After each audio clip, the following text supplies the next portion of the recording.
Hi hello அனைவருக்கும் வணக்கம். நான் உங்கள் ராமச்சந்திரன். இது உங்கள் ராம்சன் அகாடமி. நண்பர்களே, நம்ம பாருங்க, தமிழ் டெஸ்ட் வந்து பார்த்தீங்கன்னா நியூ புக் வந்து ஒரு பக்கம் லைவ் டெஸ்ட்ல போயிட்டு இருக்குங்க. அதுவும் நம்ம 9th புக் போயிட்டு இருக்கோம். ஸோ இன்னைக்கு அதில் 2 இயல் வந்து நம்ம டெஸ்ட்டும் பார்க்க போறோம். ஓகேங்களா?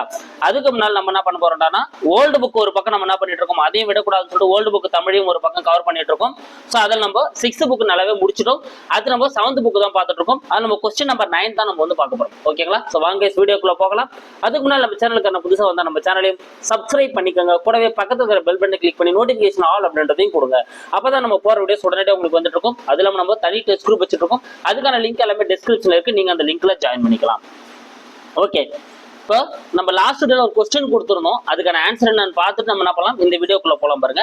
லாஸ்ட் வீடியோ நம்ம கேட்ட கொஸ்டின் கம்பரின் காலம் அப்படின்றத நம்ம வந்து கேட்டோம். ஸோ கம்பரோட காலம் வந்து என்ன அப்படின்னு பார்த்தீங்கன்னா கிபி 12ஆம் நூற்றாண்டு. ஓகேங்களா? அப்ப டி தாங்க வந்து இதுக்கான ஆன்சர். ஓகேங்களா? ஏன்னா இவர் வந்து பாத்தீங்கன்னா கம்பர், ஜெயங்கொண்டார், ஒட்டக்கூத்தர், புகழேந்தி அப்படின்றவரோட சமகாலத்தவர். ஓகேங்களா? அதனால வந்து பார்த்தீங்கன்னா இவரோட காலம் என்னதுங்க, 12ஆம் நூற்றாண்டு. அடுத்து ஓகே கைஸ், இந்த வீடியோக்கான 10 கொஸ்டின்ஸ் பார்க்கலாம் பாருங்க. ஒரு டெஸ்ட் போல இதை நீங்க அட்டன் பண்ணுங்க. ஓகேங்களா? ஒரு பேப்பர் எடுத்து கூட போட்டு பாருங்க. எந்த அளவுக்கு வந்து நீங்க வந்து அந்த வேர்ல்டு புக் வந்து நீங்க படிச்சிருக்கீங்க, எந்த அளவுக்கு தெரிஞ்சுப்பாங்க. சப்போஸ் படிக்கலனாலும் பரவாயில்ல, சில பேர்கிட்ட புக் இருக்காது, புக் இல்லைனாலும் பரவாயில்ல, நீங்க என்ன பண்ணுங்க, இந்த 10 கொஸ்டின்ஸை நீங்க நல்லா பார்த்து வச்சுங்க. கண்டிப்பா வந்து நம்ம இது முக்கியமான நம்ம எடுத்து கொடுத்தாலும் இது 2 கொஸ்டின்ஸ் வந்து வரும். ஓகேங்களா? சரிங்க. முக்கூடர் பள்ளி என்னும் நூலின் ஆசிரியர் யார்? முக்கூடர் பள்ளி என்னும் நூலின் ஆசிரியர் யார்? ஓகேங்களா? இதுக்கான ஆன்சர் என்னன்னு பார்க்கலாம் பாருங்க. எண்ணாயின புலவர். ஓகேங்களா? சோ இது கன்ஃபார்மா சொல்லல, என்ன சொல்லிருப்பாங்க புக்லயே, எண்ணாயின புலவர் என பலர் கூறுவர் அப்படின்னு சொல்லிட்டு கொடுத்திருக்காங்க. என்ன நம்ம புக்கை ரெஃபர் பண்ணிக்கலாம். சோ முக்கூடர் பள்ளியோட ஆசிரியர் அப்படி யாருன்னு பாத்தீங்கன்னா எண்ணாயின புலவர். ஓகேங்களா? சோ இவரோட காலம் என்ன அப்படின்னு பாத்தீங்கன்னா 17ஆம் நூற்றாண்டு. ஓகேங்களா? சோ எண்ணாயின புலவரோட காலம் என்னதுங்க, 17ஆம் நூற்றாண்டை சேர்ந்தவர் தான் வந்து பாத்தீங்கன்னா எண்ணாயின புலவர்.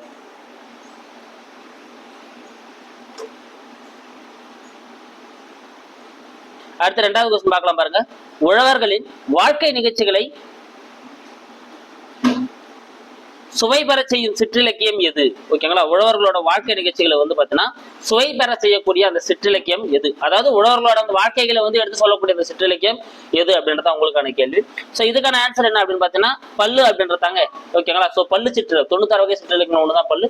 இதுதான் என்ன பண்ணுது, அந்த உழவர்களோட வாழ்க்கையில நடக்கக்கூடிய நிகழ்ச்சிகளை வந்து பாத்தீங்கன்னா சுவை பெற சொல்லக்கூடிய சிற்றிலக்கியமா வந்து காணப்படுதுங்க. அப்ப ஏதா வந்து இதுக்கான சரியான ஆன்சர்.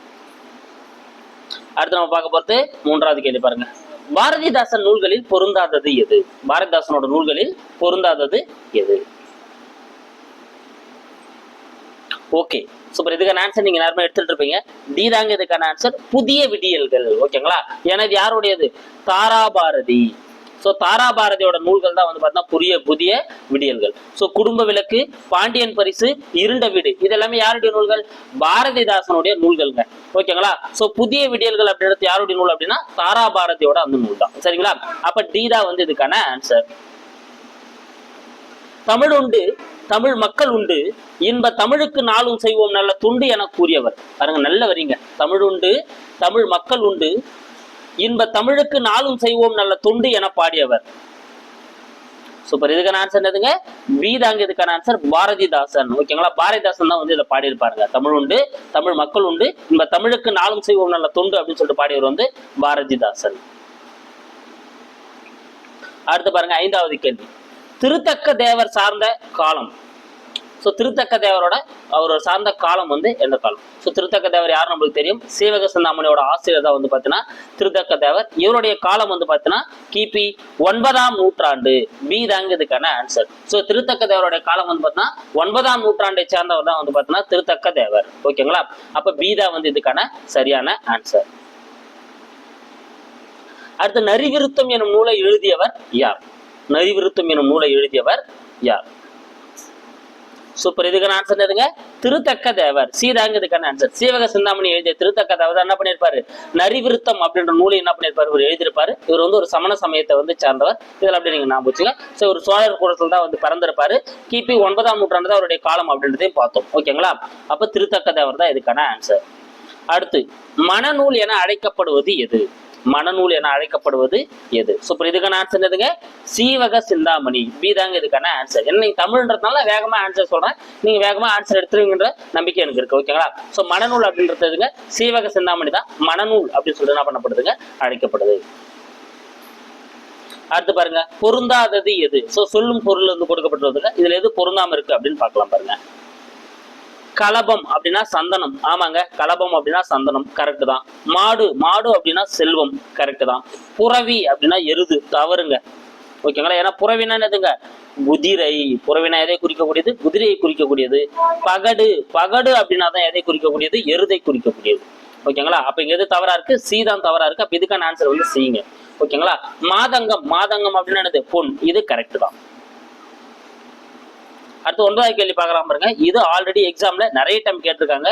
தமிழ் அழகான சித்திர வேலைப்பாடம் என்ற வெள்ளித்தட்டு. ஸோ தமிழ் வந்து ஒரு வெள்ளித்தட்டு. திருக்குறள் அதில் வைக்கப்பட்டுள்ள தங்க ஆப்பிள். திருக்குறள் வந்து அதில் வைக்கப்பட்டுள்ள தங்க ஆப்பிள். தமிழோ என்னை ஈர்த்தது, குறளோ என்னை இழுத்தது என கூறியவர். ஸோ இப்போ நேரம் நீங்க ஆன்சர் எடுத்துட்டு இருப்பீங்க.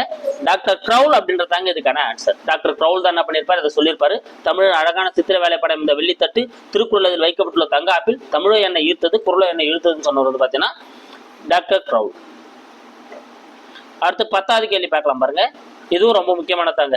எளிதில் பேசவும் பாடல் இயற்றவும் இயல்பாய் அமைந்தது தமிழ் மொழியை என கூறியவர்.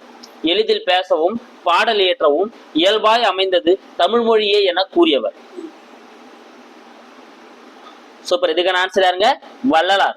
பி தாங்க இதுக்கான ஆன்சர். வள்ளலார் தாங்க வந்து இதை சொல்லியிருப்பாரு. இயல்பா பேசுறதுக்கும் சரி, பாடல் ஏற்றத்துக்கும் சரி, எந்த மொழி சிறப்பா இருக்குது? தமிழ் மொழி தான் வந்து ரொம்ப சிறப்பா இருக்குன்னு சொல்லிட்டு வள்ளலார் தான் சொல்லியிருப்பாரு. பி தான் வந்து இதுக்கான ஆன்சர். அடுத்து உங்களுக்கான கேள்வி பாருங்க. 11வது கேள்வி. குமரி கண்டத்தில் தான் தமிழ் மொழி தோன்றியது என கூறுங்க. ஸோ முதல்ல குமரி கண்டத்தில் தாங்க தமிழ் மொழி தோன்றிச்சு அப்படின்னு சொல்லிட்டு சொல்லக்கூடிய அந்த நூல் எது? ஸோ 4 ஆப்ஷன்ஸ் உங்களுக்கு இங்கே கொடுக்கப்பட்டிருக்கு. இதுக்கான ஆன்சர் என்ன வரும் அப்படின்றத கமெண்ட்ல சொல்லுங்க. இல்லைனா நெக்ஸ்ட் வீடியோ வெயிட் பண்ணுங்க. நாளைக்கு கண்டிப்பாக அதை நான் கண்டினியூ பண்ணுவேன். அந்த வீடியோவில் உங்களுக்கு நான் அதெல்லாம் பண்ணிடுறேன். இதுக்கான ஆன்சர் நான் உங்களுக்கு கொடுக்குறேன். ஓகேங்களா, ஸோ இந்த கண்டினியூவா 10 கொஸ்டின்ஸ் படிச்சுன்னு வரவங்களுக்கு கண்டிப்பாக குரூப் 2 எக்ஸாம் எழுதுறப்போ வந்து பார்த்தீங்கன்னா பயங்கரமாக வந்து யூஸ்ஃபுல்லாக இருக்கும் போதுங்க. அந்த நம்பிக்கை எனக்கு இருக்கு. ஸோ அந்த நம்பிக்கை உங்களுக்கு இருக்கும். அந்த நம்பிக்கையோட நம்ம சேனல் அப்படியே சப்ஸ்கிரைப் பண்ணுங்க, லைக் பண்ணுங்க, ஷேர் பண்ணுங்க, கூடவே வந்து பெல் பட்டனையும் கிளிக் பண்ணிக்கங்க. Thank you guys. அடுத்த வீடியோவில் நான் உங்களை சந்திக்கிறேன். ஓகே சாரி மறந்துட்டேன். இந்த 10 கொஸ்டின்ஸ் வந்து என்ன பண்ணலாம்? ரிவிஷன் பண்ணணும் இல்லையா? அதை மறந்துட்டேங்க. ஸோ கம்பரோட காலம் அப்படின்றது வந்து பார்த்தீங்கன்னா நம்ம எதை பார்த்தோம்? கம்பர் வந்து எந்த காலத்தை சேர்ந்தவர்? 12ஆம் நூற்றாண்டு. கம்பரோட காலம் 12ஆம் நூற்றாண்டு. ஏதா வந்து இதுக்கான ஆன்சர். அடுத்து முக்குடர் பல்லோட ஆசிரியர் என்னாயின புலவர். அடுத்து உழவர்களின் வாழ்க்கையை சுவைபெற சொல்லக்கூடிய நூல் வந்து பார்த்தீங்கன்னா பல்லு. பாரதிதாசன் நூல்களில் பொருந்தாதது பார்த்தோம் புதிய விடியல்கள். தமிழ் உண்டு, தமிழ் மக்கள் உண்டு, இன்ப தமிழுக்கு நாளும் செய்வோம் நல்ல தொண்டுன்னு பாடியவர் வந்து பாரதிதாசன். திருத்தக்க தேவர் சார்ந்த காலம் வந்து பார்த்தீங்கன்னா 9ஆம் நூற்றாண்டு. நரிவிருத்தம் என்னும் நூலை எழுதியவர் வந்து பார்த்தீங்கன்னா திருத்தக்க தேவர். ஸோ நரிவிருத்தம் அப்படின்ற நூலை யார் எழுதியிருப்பாரு? திருத்தக்க தேவர் தான் எழுதியிருப்பாரு. மனநூல் அப்படின்னு அழைக்கப்படக்கூடியது வந்து பார்த்தீங்கன்னா சீவக சிந்தாமணி. ஸோ இதில் பொருந்தாதது எதுங்க? புறவிதான் பொருந்தாம இருந்தது. ஏன்னா குதிரைன்னு வந்திருக்கணும். மீதி எல்லாமே கரெக்ட் தான். அடுத்து இது யார் சொன்னதுங்க? தமிழ் வந்து வெள்ளித்தட்டு, திருக்குறள் தான் ஆப்பிள், இதெல்லாம் யார் சொன்னதுனா டாக்டர் க்ரௌல் தான் சொல்லியிருப்பாரு. அடுத்து தமிழ் எளிதில் பேசும் பாடல் எழுதும் இயல்பாய் அமைந்து தமிழ் மொழின்னு சொன்னவர் வந்து வள்ளலார். ஓகேங்களா, ஸோ இதுக்கான ஆன்சர் தான் நீங்க வந்து சொல்லணும். என்ன ஆன்சர் அப்படின்றத நீங்க வந்து ஆப்ஷன் பார்த்துட்டு கமெண்ட்ல சொல்லுங்க. So thank you guys. அடுத்த வீடியோ நான் உங்களை சந்திக்கிறேன்.